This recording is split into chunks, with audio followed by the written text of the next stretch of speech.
एक बार प्रेम से बोलिए बागेश्वर धाम की। बिना कहे मन की बात जान लेने वाले इस दुनिया में केवल दो ही लोग हैं। एक तो ऊपर बैठा भगवान और दूसरा हनुमान जी के परम भक्त बागेश्वर धाम सरकार जी, जो अपने प्रवचन से लोगों को हैरत में डाल देते हैं। आए दिन इनके वीडियोस YouTube पर वायरल होती रहती हैं। कभी ये लोगों के झूठ को सामने लाते हैं तो कभी उनके अंदर समाये हुए भूतों को भगाते हुए नजर आते हैं। हर कोई इनके चमत्कार को देखकर हैरान है और अब तो मनोज तिवारी से लेकर अमिताभ बच्चन, यहाँ तक कि नरेंद्र मोदी जी भी इनके फैन हैं। और तो और कहा जाता है कि बागेश्वर सरकार का एक अदृश्य सेनापति भी है जो भूतों को भगाने में इनकी मदद करता है। तो क्या है बागेश्वर सरकार की पूरी सच्चाई, चलिए जानते हैं। दोस्तों, हमारे देश में कई सारे साधु महात्मा और बाबा आए हैं और गए हैं। कई सारे लोगों ने इनके आश्रमों में और धाम पर मत्था टेका और यहाँ तक कि बड़े बड़े फिल्मी सितारों ने भी कई बाबाओं के दरबार में हाजिरी दी। लेकिन इस समय जो प्रसिद्धि बागेश्वर महाराज जी को मिल रही है वो आज तक किसी को भी नहीं मिल पाई है। लंबे बालों वाले, माथे पर चंदन का टीका और अक्सर सिर पर पगड़ी बांधे नजर आने वाले बागेश्वर धाम सरकार जी की बात कुछ अलग ही है। और इस चीज का सबसे बड़ा सबूत बड़े बड़े फिल्मी सितारों का इनके धाम पर आकर प्रवचन और गीत सुनना है। फिर चाहे वो मोदी सरकार के सबसे दिग्गज नेताओं में से एक और मशहूर गीतकार मनोज तिवारी हो या फिर साउथ इंडियन फिल्म इंडस्ट्री के सुपरस्टार सुमन तलवार हो, जिन्होंने बागेश्वर धाम आकर बाबा के नाम पर ठुमके भी लगाए और हाथ जोड़कर नमस्कार भी किया। अभी हाल ही में सदी के महानायक अभिनेता बच्चन जी की भी एक वीडियो बहुत वायरल हो रही है जिसमें वो बैठकर बाबा के कीर्तन का आनंद ले रहे हैं। पर दोस्तों, ये सब कुछ एक रात का चमत्कार नहीं है, बल्कि इसके पीछे एक ऐसे बच्चे की कहानी छिपी हुई है जिसके संघर्षों के बारे में जानकर आपके भी होश उड़ जाएंगे। क्योंकि सोशल मीडिया पर एक बार अगर कोई वायरल हो जाता है तो उसकी जिंदगी ही बदल जाती है। लेकिन बागेश्वर धाम सरकार तो हर हफ्ते वायरल होते हैं। उनकी वीडियोस ट्रेंडिंग पे जाती हैं और लोग अपना सारा कामकाज छोड़कर इनकी बातें सुनना पसंद करते हैं। हजारों की संख्या में लोग अपनी मनोकामनाओं को पूरा करवाने और अपनी तकलीफों को दूर भगाने के लिए बागेश्वर धाम सरकार के यहाँ अपनी हाजिरी लगाते हैं। और ये सब कुछ मुमकिन हो पाया है बागेश्वर धाम जी के चमत्कारों की वजह से। कहा जाता है कि स्वयं हनुमान जी की कृपा बागेश्वर बाबा के ऊपर बनी हुई है और उन्हीं की असीम शक्तियां हैं जिनकी सहायता से बागेश्वर धाम सरकार किसी की भी मन की बात बड़े आसानी से जान लेते हैं और उसके बताने से पहले ही कागज पर उसकी सारी समस्याएं लिख देते हैं, जिसके कई सारे प्रमाण आपने वीडियोस के जरिए देखे होंगे।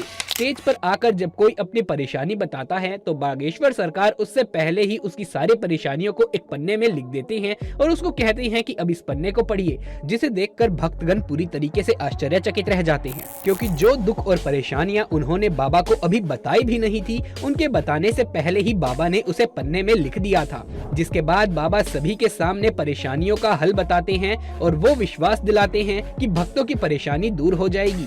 लेकिन बागेश्वर धाम काफी सख्त मिजाज के भी हैं, क्योंकि अगर कोई इनके सामने झूठ बोलता है या फिर गलत नियत के साथ अपनी इच्छाएं लेकर पहुंचता है तो ये उसकी पोल खोलने में भी कोई कसर नहीं छोड़ते। और आजकल तो बागेश्वर सरकार भूत प्रेत को भगाने में एक्सपर्ट बन गए हैं। इनके दरबार में अलग अलग तरह की हरकतें करने वाले लोग इकट्ठा होते हैं और बाबा उन सभी के भूत प्रेतों को चुटकियों में भगा देते हैं, क्योंकि उनके ऊपर हनुमान जी की असीम कृपा है।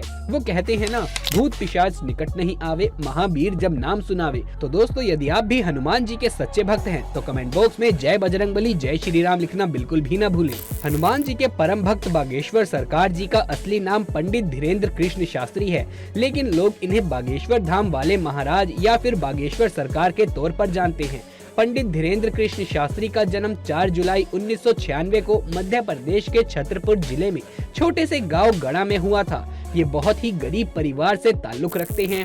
बागेश्वर सरकार अपने एक इंटरव्यू के दौरान बताते हैं कि जब वो मात्र 9 साल के थे तब उनका मन बालाजी महाराज की सेवा में लग गया था। इन्हें हनुमान जी की भक्ति और उनके प्रेम के सिवा और कुछ भी नजर नहीं आता था। बागेश्वर महाराज का कहना है कि हनुमान जी की भक्ति और उनकी कड़ी साधना का ही परिणाम है कि उन्हें ऐसी सिद्धियां प्राप्त हुई हैं जिनकी वजह से वो लोगों की सहायता कर पाते हैं। असल में धीरेन्द्र कृष्ण शास्त्री ने अपनी शुरुआती शिक्षा अपने दादाजी के साथ रहकर प्राप्त करी। कहा जाता है कि इनके दादाजी भी अपने समय में बहुत बड़े विद्वान शास्त्री हुआ करते थे और उन्हें भी दिव्य शक्तियां प्राप्त थी। लेकिन इनके दादाजी भी दिव्य दरबार लगाकर लोगों की समस्याओं का हल करते थे। तभी से धीरेन्द्र कृष्ण शास्त्री अपने दादाजी को अपना गुरु मान लिया और उनसे ही सारी चीजें सीखने लगे। दादाजी के साथ रहकर ही इन्होंने रामायण और गीता जैसे धार्मिक ग्रंथों का अध्ययन किया। लेकिन अगर प्रारंभिक शिक्षा की बात करी जाए तो बागेश्वर सरकार ने अपने गांव से ही 8वीं की पढ़ाई पूरी करी है और फिर उसके बाद अपनी आगे की पढ़ाई करने के लिए इन्हें गांव से करीब 6 किलोमीटर दूर जाकर पढ़ना पड़ता था, क्योंकि गांव में कोई भी हाई स्कूल नहीं था और केवल 8वीं तक की पढ़ाई की ही सुविधा थी। इसी तरीके से घर से चलकर इन्होंने स्कूल तक का सफर तय किया और अपनी 12वीं की परीक्षा दी। 12वीं करने के बाद धीरेन्द्र कृष्ण शास्त्री जी ने बैचलर ऑफ आर्ट्स में अपना ग्रेजुएशन भी पूरा किया। यानी कि हनुमान जी की असीम कृपा के साथ बागेश्वर सरकार जी के पास डिग्रियां भी हैं। परंतु अपने ग्रेजुएशन के दिनों से ही धीरेन्द्र कृष्ण शास्त्री अपने दादाजी की तरह ही बालाजी महाराज की सेवा करने में लग गए थे।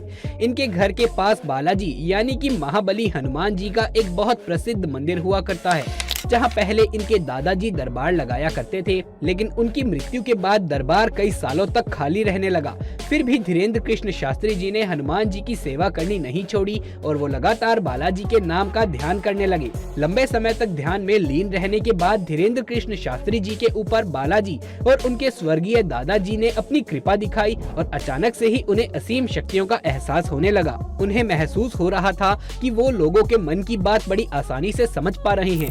वो क्या चाहते हैं, उनके दिमाग में क्या चल रहा है, ये सारी बातें बिना सामने वाले के कुछ कहे ही धीरेन्द्र कृष्ण शास्त्री जी समझ जाते थे और उनके निवारण भी बताते थे। अपनी इन शक्तियों का इस्तेमाल करके धीरेन्द्र शास्त्री जी ने लोगों के कष्टों को दूर करना शुरू कर दिया। लोग जब उनके पास अपनी समस्याएं लेकर आते थे तो ये पहले से ही उनके मन की बात समझकर उन्हें समस्या का समाधान बता देते थे। धीरे धीरे धीरेन्द्र कृष्ण शास्त्री जी को ये समझ में आ गया था कि उनके अंदर उनके दादाजी की तरह ही दिव्य शक्तियां मौजूद हैं। तब जाकर उन्होंने अपना दरबार लगाना शुरू किया और यहाँ से धीरेन्द्र कृष्ण शास्त्री जी बागेश्वर धाम सरकार के नाम से प्रसिद्ध होने लगे।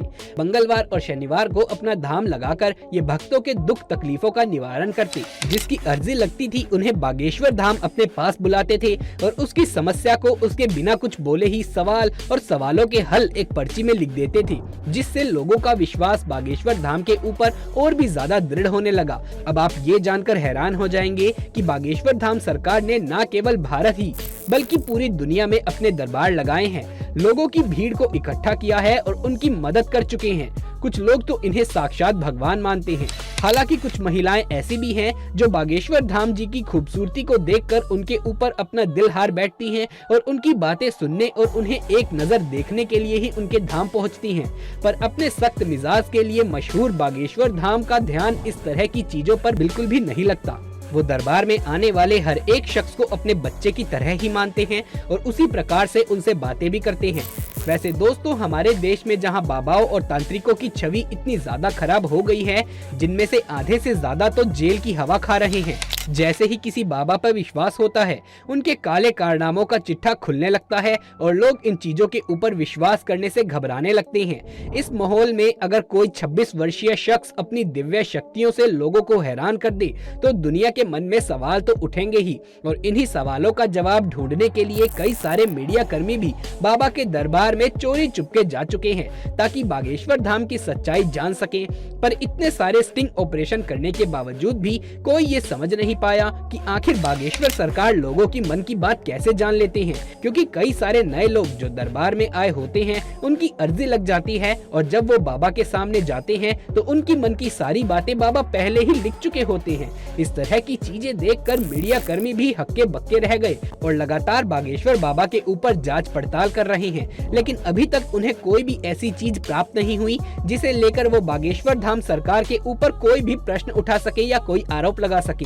शायद इसीलिए बड़े बड़े नेता और अभिनेता बागेश्वर धाम के ऊपर विश्वास करने लगे हैं। वैसे दोस्तों, इनके बारे में एक बात बहुत ही ज्यादा प्रचलित है। कहा जाता है कि इनका एक सेनापति भी है जो किसी को दिखाई नहीं देता। वो सेनापति बागेश्वर सरकार को लोगों के भूत भगाने में मदद करता है। लोगों का इनके ऊपर विश्वास है, तभी तो लोग इनके दरबार में जाकर सच्चे मन से ईश्वर का नाम लेते हैं। आज के वीडियो में बस इतना ही। उम्मीद है ये वीडियो आपको पसंद आया हो। बाकी इन बाबा के बारे में आपका क्या कहना है नीचे कमेंट बॉक्स में लिख करके जरूर से बताइए। साथ ही यदि आप बजरंगबली के सच्चे भक्त हैं तो कमेंट बॉक्स में जय बजरंगबली जय श्री राम अवश्य से लिख दीजिए। आगे भी ऐसे वीडियोस देखते रहने के लिए हमारे चैनल को सब्सक्राइब कर लीजिए। जल्द मुलाकात होगी अगली वीडियो में, तब तक के लिए आप सभी का